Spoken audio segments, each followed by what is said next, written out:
everyone, thanks for joining me today. We're going to be discussing data menus. Have you ever had to go searching for data at the very last minute and you're digging through a ton of different things? A data menu is going to help keep you organized. And so we'll dig into that today in this quick video.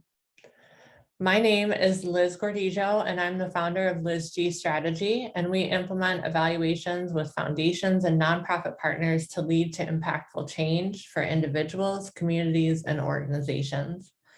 I love evaluation, and I love it because it helps make changes for those in need, those who are underserved, and those who are underrepresented. So thanks so much for joining me today. All of these short videos are organized by the grant life cycle, which we have organized as the proposal phase, the learning or implementation phase, and the reporting phase. Today, we're going to focus on phase one, the proposal phase, and we're going to quickly talk about where you leverage evaluation and data storytelling in the grant proposal phase of the grant cycle. So the first place that evaluation and data storytelling show up are the program description. The next is the need statement. The third is the evaluation section.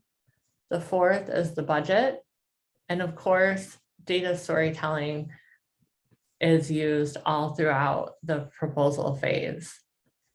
Today, we're going to focus in on that second component, the need statement, and specifically, let's talk about the data menu. So data menus are a resource to pull from for a variety of data storytelling. It helps organize data by topic, source, and year. It keeps information about disaggregation, whether you can disaggregate data by race or gender, and it helps to keep everything up to date, all of your data up to date, because you're not trying to do it very last minute and see what resources that you have. It can be used to pull together information for a presentation or to answer a quick question a board member has. It's frequently used to write need statements, and it can be used for anything that you typically do when you go hunting for data. In your data menu, be sure that you're not just collecting any information and putting it in the data menu. Make sure it's from credible sources, that it's appropriate for your audiences. It can be disaggregated, that you have a comparison or context when possible, that it ties to overarching outcomes that you seek to achieve, so not just any outcomes, and that it clearly identifies when it was collected. And as far as disaggregation, if it can be disaggregated, great, but sometimes you're going to find data sources that can't be disaggregated. You can still include them, but when possible, make sure it's disaggregated.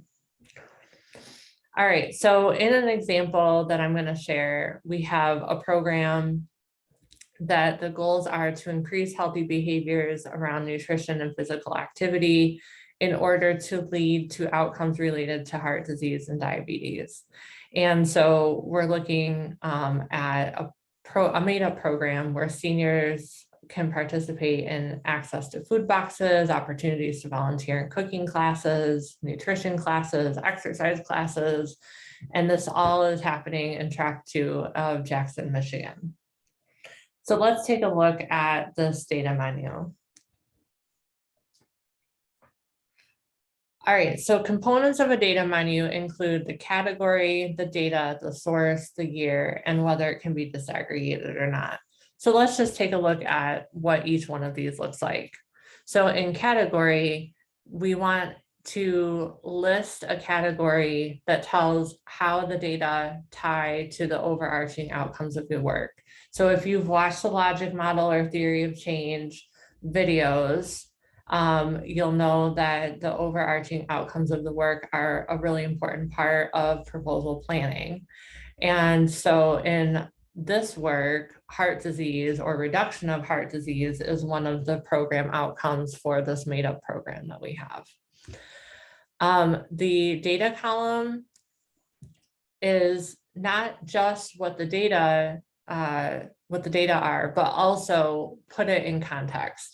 So in this case, we don't just put 6.7, we say the percentage of those living in Jackson who were told they had coronary artery disease, 6.7 is higher than in Michigan and has increased from 2012 to 2016.